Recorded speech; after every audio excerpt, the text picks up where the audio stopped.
Bioliber quiere vindicar obra y ensayo de ciertos escritores, artistas y científicos actuales. Buscamos cierta pauta de libertad en su obra y en su vida libérrima. Hoy estamos en Visor Libros, la ínclita y poética librería de Madrid, y queremos aterrizar ciertas ideas, dejar de tirar nubes a las piedras para alimentarnos con preguntas y respuestas multivitaminadas que nos permitan conectar de un modo más directo. Gracias, Juan Carlos, por estar con nosotros esta tarde. Un placer. ¿Cómo estás? ¿Cómo estar entre nubes y piedras. Muy bien. ¿Cómo estás? ¿Cómo te encuentras? Bien, bien. Con mucho jaleo. Con mucho jaleo, sí. Estoy bien. Hay un dicho que dice, no sé de dónde vengo, no sé a dónde voy, no sé qué hago aquí, me pregunto y no sé responder por qué me encuentro bien, ¿no? Sí. Entonces, en un mundo muy desbaratado, ¿no? Un mundo enloquecido, un mundo sin brújula, un mundo que pierde la referencia moral y se convierte feo, ¿no? Con lo que ha pasado en Brasil, lo que pasa en Estados Unidos, el auge de la extrema derecha, todos esos elementos, ¿no? En Yemen, Arabia Saudí, todos estos elementos hacen el mundo feo, ¿no? Y desnortado. Sí, por un exceso de norte. Es curioso, sí, ¿no? Un mundo desnortado por un exceso de norte. Sí, por polarizado. Así que bueno, pero yo creo que buscando la serenidad.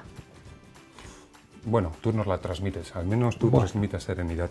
Por empezar, por lo más novedoso, por lo último. Recientemente se ha publicado tu último libro, lo tenemos aquí, La izquierda que asaltó el algoritmo, por Editorial Catarata, ¿verdad?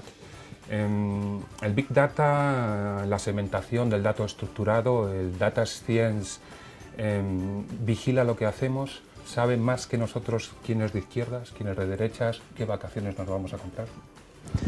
Pues, desgraciadamente sí. Y la izquierda antes asaltaba los cielos y los palacios de gobierno y ahora o asalta el algoritmo o lo va a tener feo. Al final de 1984 hay una escena que cuando leí el libro adolescente me estremeció, y es que el Big Brother, el Gran Hermano, ¿no? Que ahora es un programa de entretenimiento bastante feo, por cierto, el Gran Hermano sabía cuál era el miedo que cada uno teníamos. Y entonces nos castigaba con ese miedo específico. Hoy en día, cada vez que uno navega por la red, está dando informaciones que ni siquiera uno mismo es consciente de tenerla, no tanto que las das, sino que lo ignoras de ti mismo. Por ejemplo, hay algunos estudios que demuestran que Internet sabe mejor que nosotros mismos nuestra sexualidad. O sea, Internet sabe antes si eres homosexual que tú mismo, con tus dudas y tus preguntas. Internet sabe que somos los hombres y no las mujeres los que consultamos constantemente las virtudes del tamaño del pene, ¿no?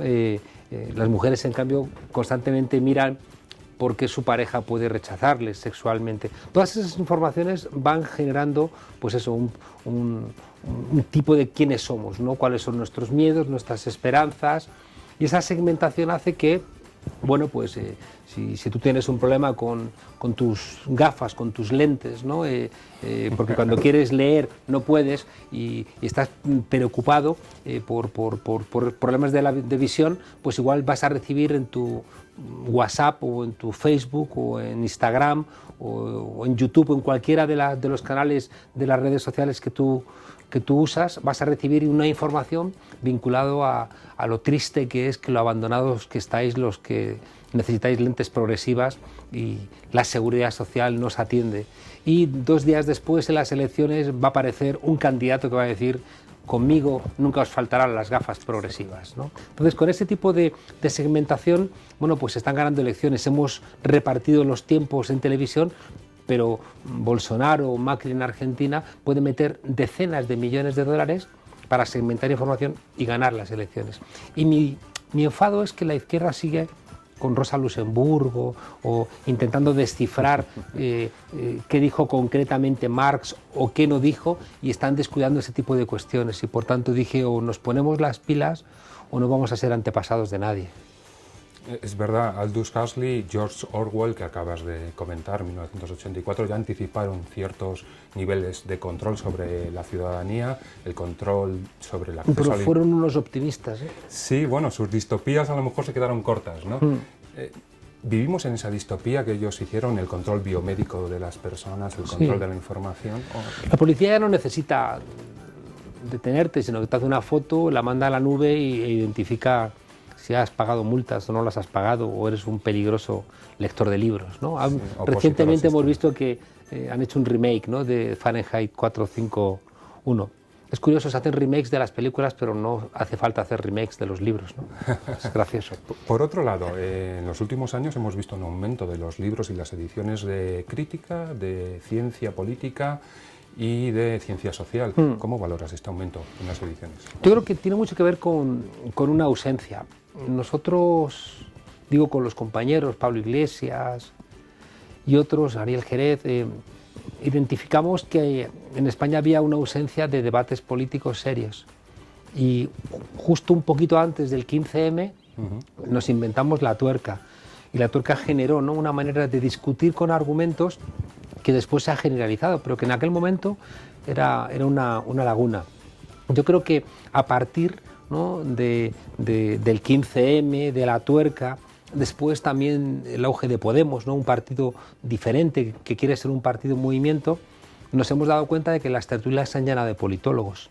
Ya no están esos periodistas huecos, ¿no?, que no tienen nada en la cabeza y que lo único que hacen es hablar con arrogancia y con prepotencia, sino que la gente demanda argumentos, ¿no? Y mi abuela, la pobre, que se murió triste porque siempre pensó que su hijo era politólogo y ella pensaba que yo le engañaba, porque politólogo, ¿qué demonios era eso, no? Y me decía, hijo, pero tú ganas dinero, no ganas dinero. Hoy, en cambio, pues todo el mundo sabe lo que es un politólogo porque las tertulias están llenas de politólogos. Y es bueno, ¿no?, porque un científico social también mienten, ¿no?, pero le da un poquito más de bochorno que a los periodistas. Sí, la ciencia miente mucho menos que la brujería.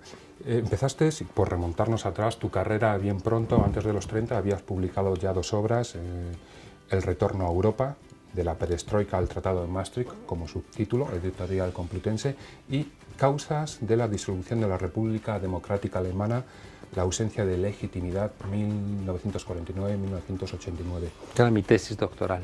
Exacto, sí. ¿Cómo recuerdas aquellos comienzos de las primeras ediciones? ¿Cuál era tu empuje? ¿Cuáles eran tus referentes para empezar a publicar?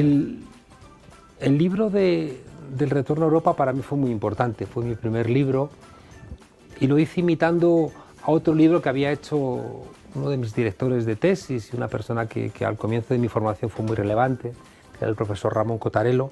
Y él tenía un libro, una introducción a la ciencia política, que él compilaba junto con otros profesores, que de alguna manera era una suerte de presentación generacional.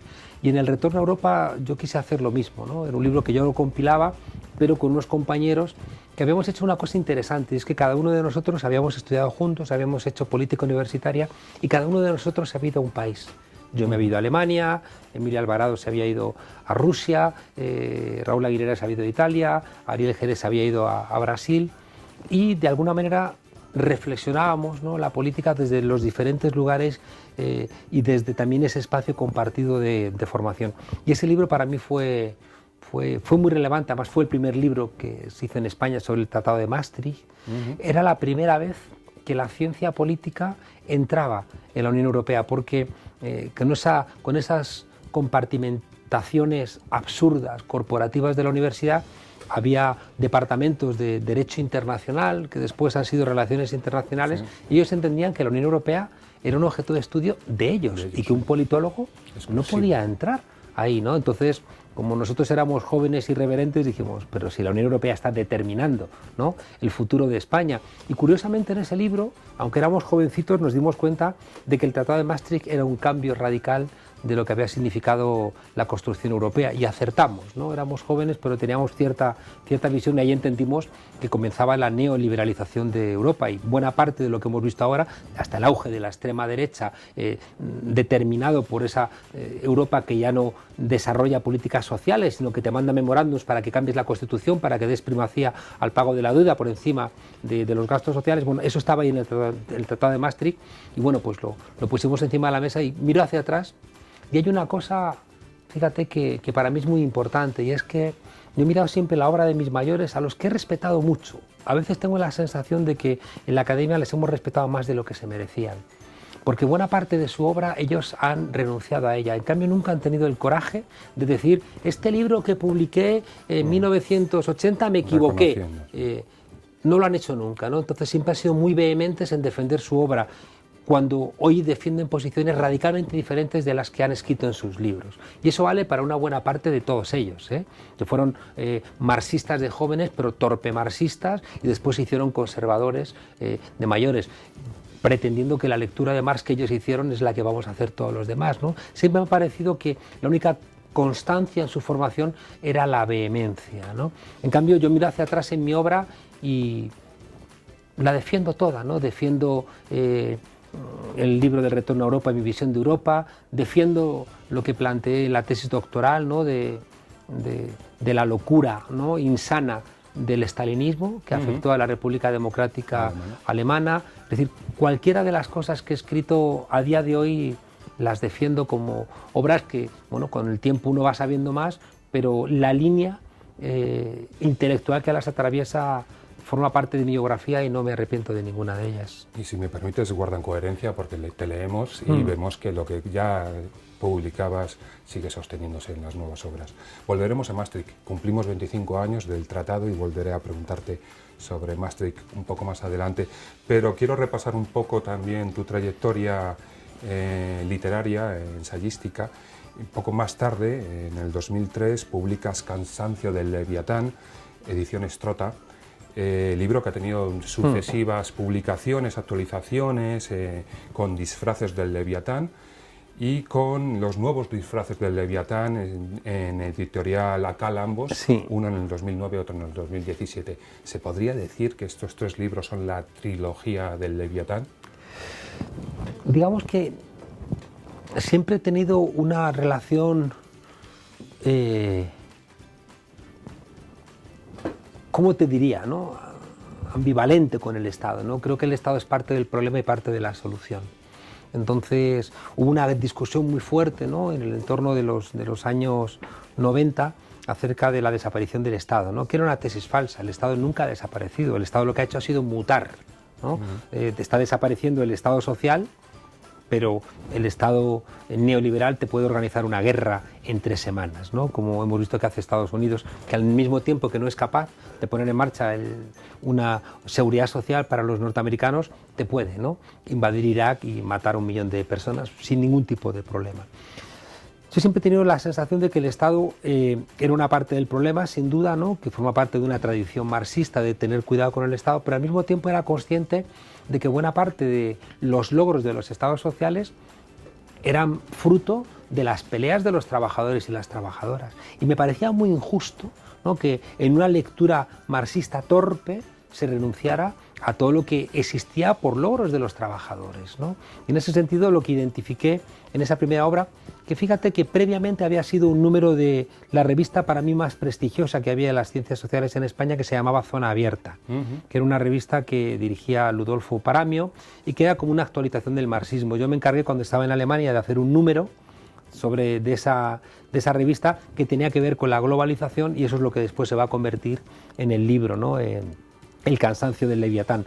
Después, estando en América Latina, me pidieron un libro sobre teoría del Estado y actualicé ese libro como disfraces del Leviatán, ¿no? Que salió en México y lo sacó también aquí después Acal.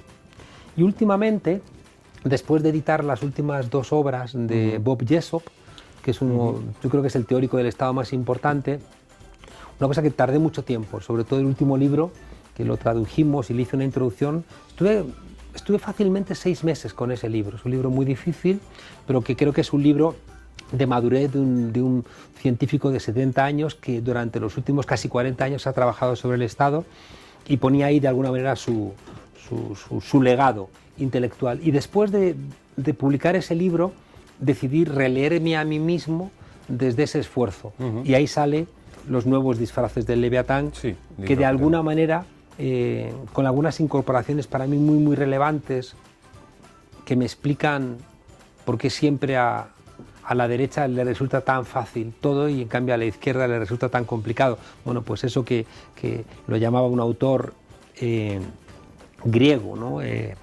Nikos Poulantzas, que es, digamos, de alguna manera el maestro de Bob Jessop, lo llamó la selectividad estructural del Estado. Bueno, pues de alguna manera aparece en Los nuevos disfraces del Leviatán como el núcleo, ¿no?, de ese trabajo que pretende sobre todo estudiar al Estado no como un divertimento, sino como una palanca para mejorar nuestras democracias. Y eso forma parte también de una discusión muy fuerte dentro de las ciencias sociales. Yo recuerdo que un profesor de alguna manera me regañaba por haber escrito un libro sobre el 15M, Dormíamos y despertamos, y él me decía que yo no podía académicamente escribir un libro sobre el 15M porque yo había participado del 15M, y yo le decía, pero no seáis hipócritas, tú votas, tú haces actos con los partidos políticos, tú estás vinculado a los partidos políticos, en cambio escribes sobre parlamentarismo y escribes sobre las élites parlamentarias. ¿Por qué lo tuyo es ciencia y lo mío no? Es decir, ¿por qué sois tan ciegos y creo que también tan necios de no entender que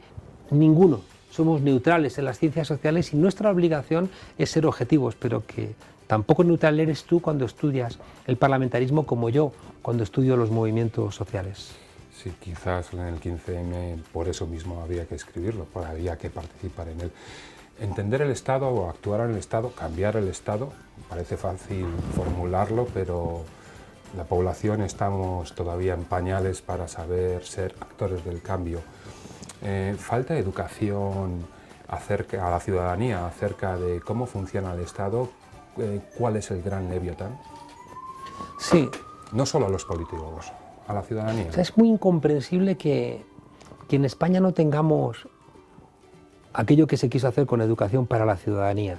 Es muy incomprensible que un estudiante no conozca nuestra Constitución, cuáles son los fundamentos de nuestra historia, porque si un estudiante que realmente tenga un contacto, ¿no?, con la historia constitucional desde el momento en que Carlos IV, con absoluta arrogancia, cree que la monarquía era borbónica y le tiene que decir el pueblo español que la monarquía no era borbónica, que la monarquía era española, ¿no?, y que por tanto él no podía cederle, ¿no?, el trono a Napoleón. Si uno conociera, ¿no?, la historia de nuestra monarquía, entendería, y de nuestro país, entendería, por ejemplo, el conflicto actual con Cataluña. Entenderíamos muchas cosas, ¿no? Entenderíamos la red de corrupción que afecta al Partido Popular y también de alguna manera al Partido Socialista. Entenderíamos, ¿no?, por qué casi media España no comulga con la monarquía. Entenderíamos nuestra subordinación respecto de Europa, nuestro paternalismo con América Latina.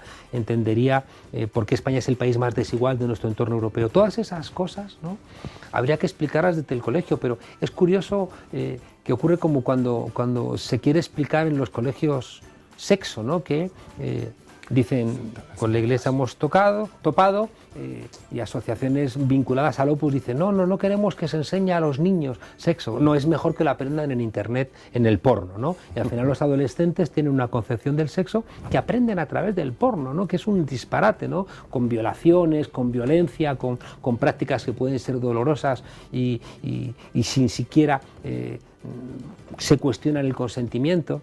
No, pero es mejor la hipocresía, ¿no?, que es a veces tan católica, ¿no? Es mejor hacer como que no lo ves para intentar fingirlo. Yo creo que si explicáramos el Estado estaríamos más armados frente a las veleidades autoritarias que tiene siempre el Estado, porque el Estado es la máquina más perfecta de construir obediencia. Hay una cosa que cuento que me parece que es muy relevante y que no las vemos. Siempre me gusta contar con mi maestro, con Boaventura de Sousa Santos, que uno mira por la ventana y ve que el Sol da vueltas alrededor del Sol, y es la ciencia la que te dice, es al revés, ¿no? Es la Tierra la que da vueltas alrededor del Sol. Y hay cosas que tenemos que ayudar a ver.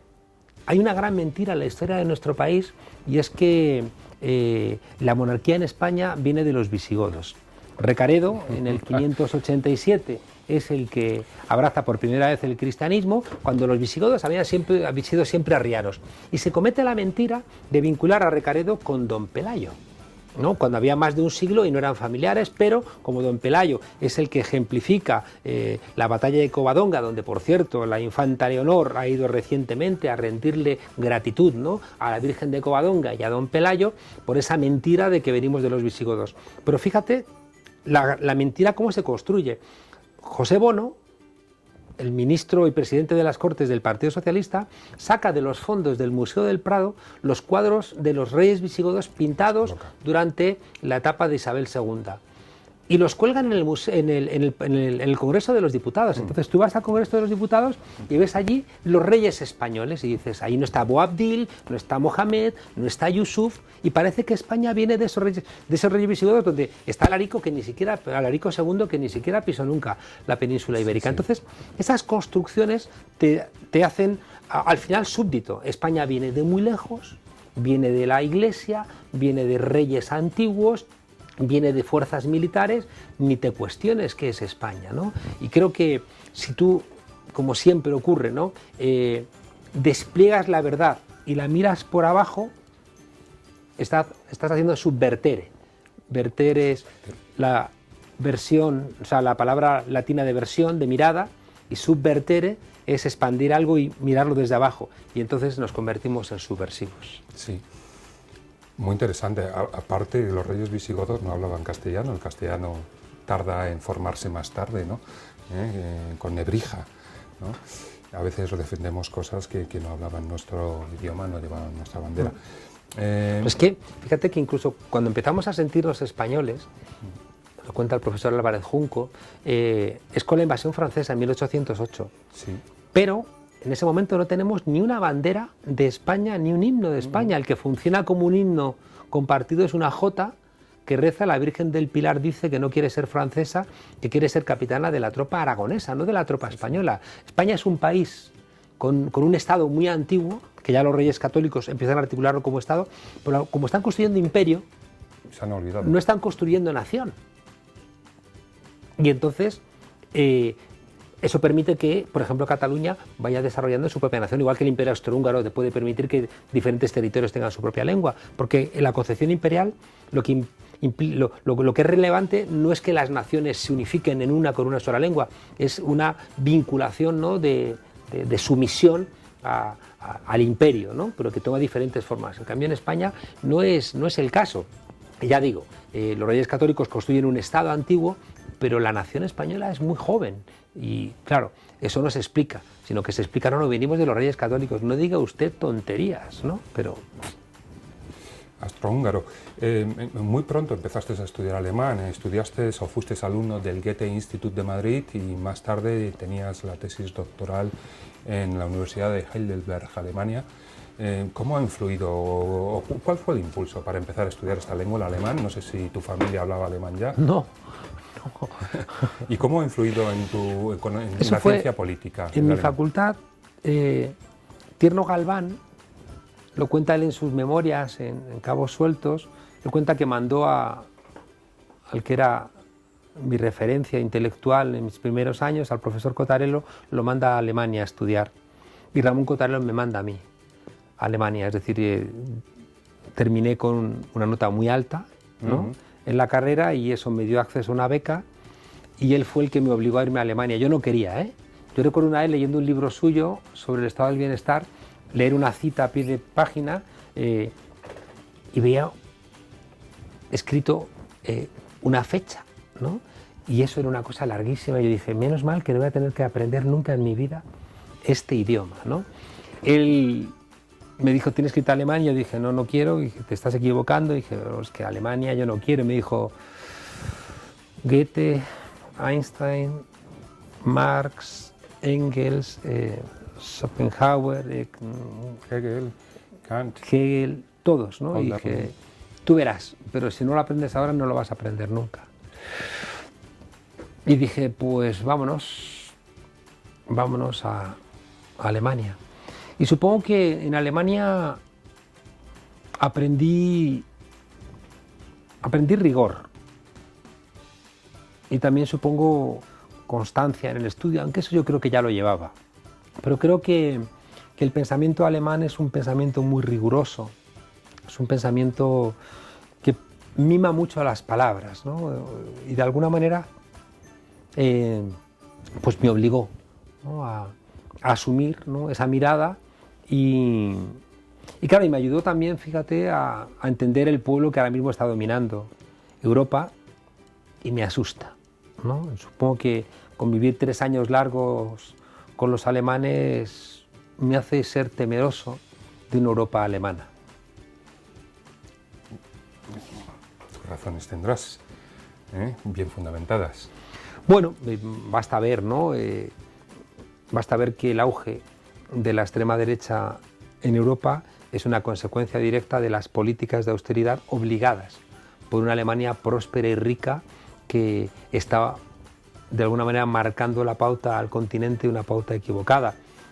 Yo creo que el comportamiento que tuvo Alemania con Grecia es tan intolerable, me pareció tan autoritario, ¿no? Cuando Schäuble se reúne con Tsipras y le dice aquí las elecciones no cambian nada, ¿no? Entonces Schäuble dice frases que yo las he escuchado en Los Soprano, ¿no? o en El Padrino. Entonces sí. El problema es que no son frases de un mafioso, son del ministro de Hacienda alemán. Yo creo que no existiría Salvini, no existiría Orbán, no existiría este auge, ¿no? No existiría Alianza por Alemania, no habría este auge de la extrema derecha en Europa si no fuera por Alemania. Y eso me preocupa.